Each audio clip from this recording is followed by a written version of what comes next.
Hello, this is Neil from iPaintGirls.com. We're going to be doing comic books. This is Skydoll, by the way, without the words on it. So the first thing we're going to do is talk about the size. And this video series is all about how to do comics. I did paneling first. Now I'm doing getting started in workflow. And all this information is important, will help you get your comics done. So go to File, New, Width 17 centimeters. Make sure on the drop down here you choose centimeters. 26 centimeters high, 300 resolution, pixels per inch, RGB color. It doesn't really matter. This can be CMYK too. It just depends how you're going to be printing. 8-bit is fine. There's no reason to go higher than that. Then click OK. The reason why you want to do centimeters, not inches, is the standard size for comic books in inches is 6.693, and you don't want to memorize all that. So centimeters is much easier. Oh, by the way, once you're here and you have all this done, you can name this up here and then hit Save Preset. That way it shows up here. So I have an 8 by 10 inches and I have a 17 by 26 inches here. These are my presets. I just recently reformatted so I don't have all my presets there again, but I haven't needed to use them yet, so those are the ones I have right now. So now that you have your standard size, what if you want to then print this, not print it, excuse me, this is printing already. What if you want to put this online? Well, let's say that we had our comic book done here. I don't know why this is lagging. So let's say we had our comic book all finished, and that's like a really weird panel layout, but okay, let's say we had it all finished. Then you go to image size, and for the height, 1000 or 900, right? What's important here is the width. You don't want the width to be too much because not people have a lot of width. But also height's important, but not so much because you can just scroll up and down. It's not a big deal because that's naturally how you kind of read a comic book from top to bottom. So the height, you might not want to go more than 1000. Some people do stay at that 900, but I like all my text to be a good size so everyone can read it really easily, so I think 1000 is good. You can even go higher if you want. Just make sure the width isn't too much because you don't want people to be having to scroll left and right, obviously. But scrolling up and down is natural. So then you click OK. That resizes it. Then you go to File, Save for Web and Devices, and JPEG high 60 quality. You can also go down to 50, but I wouldn't really go below that because then you start losing a lot of stuff and it doesn't look that good. Okay, so we've covered then how to, the proper size of a comic book for printing, and then you can take that same proper format and size and put it online for a web comic. Sorry, I'm been really sick the last few days, but you know what? I care about my viewers, you guys out there, and I want to make sure on a regular basis I bring you guys tutorials. So I'm like, what the heck? I don't care if I feel like crap. I'm going to make a tutorial, damn it. So you'll note that they use, Skydoll uses a lot of standard layouts, and you really want to stick to your standard layouts because they're the staple. And then every once in a while, you have something weird or bizarre. But one of the standard layouts would be something like this. As a matter of fact, I probably should hold down the Shift key to make a perfectly straight line. So let's say you have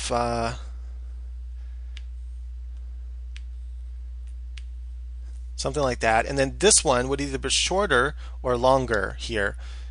Typically it's longer, so I'm going to go a little bit longer here. So anyway, I've already covered the stuff on layouts, but just wanted to show something because when you're getting started, there's different ways you can go about doing it. So that's one way. But what I could do actually here, let's say I have a scene where I want a full body shot of a person, where I can show a lot of the person. Or let's say I wanted a full shot of, like, I don't know, a building or something cool.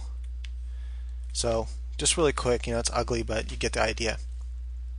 Now, one way you can do is start by doing your panels like this first and then fit the scenes into the panels. Now remember, you want to have your document written first. That is, you want to know, what the story is. If you don't know your story, then how can you start doing the scenes?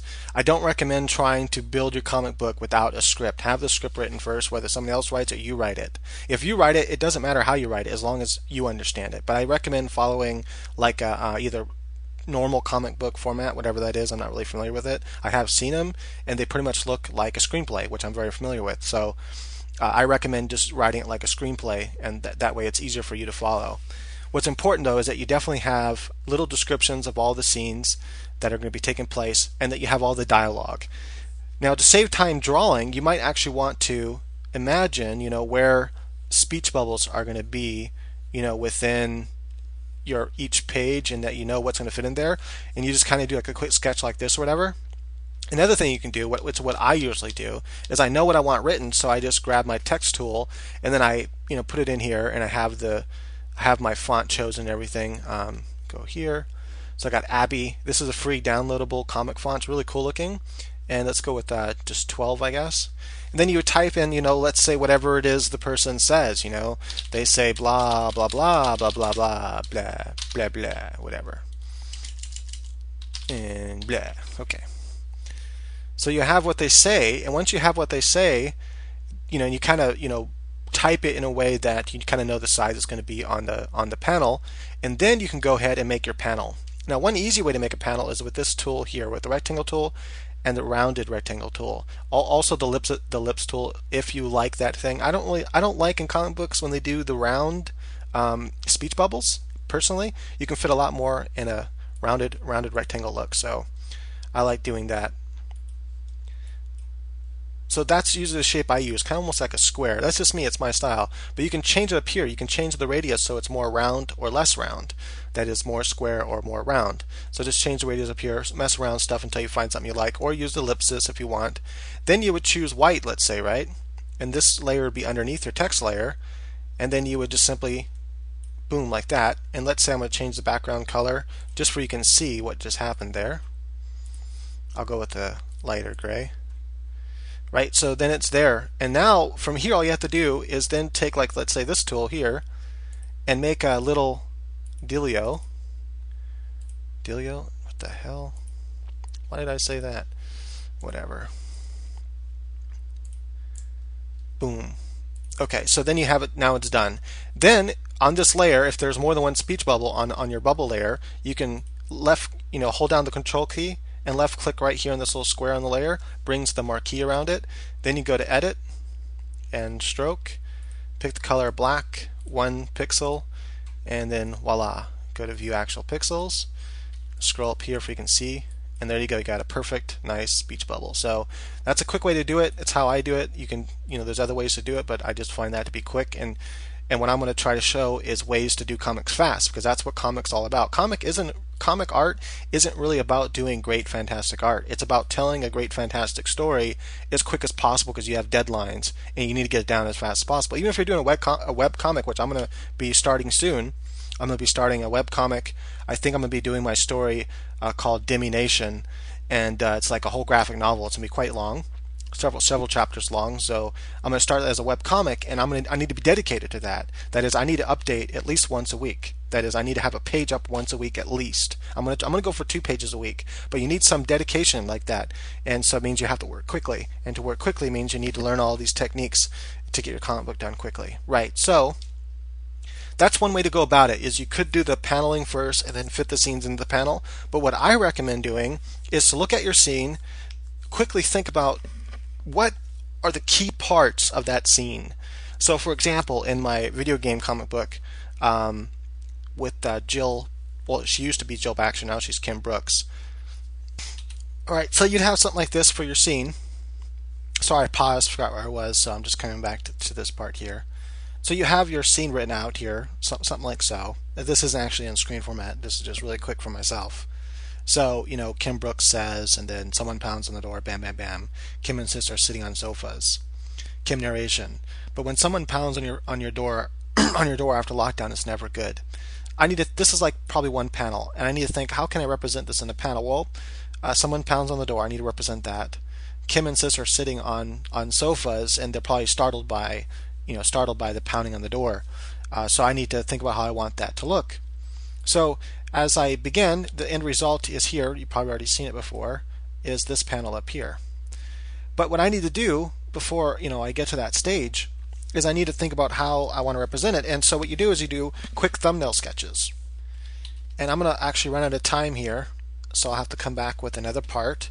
But don't worry, we're going to continue doing these parts for this series, for the comic book series. But you just kind of like, sketch out your, kind of how you want the scene to be, and okay, I want a sofa to be there, I want a person to be here, another sofa over here, I want a person to be, kind of kicked back like that, I want my TV, the thing gets on, And that's it. You just do like real quick sketches like this, and you think about where you want the speech to go. I'm thinking speech tag here, and thought tag here, whatever, which is a square. And then you're done with your sketch. So it's really quick thumbnail sketches.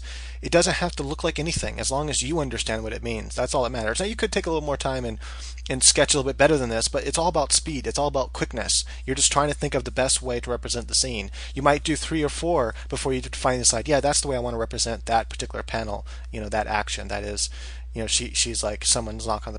Anyway, so I'm out of time. Come back for the next part and we'll continue on with this with workflow and everything.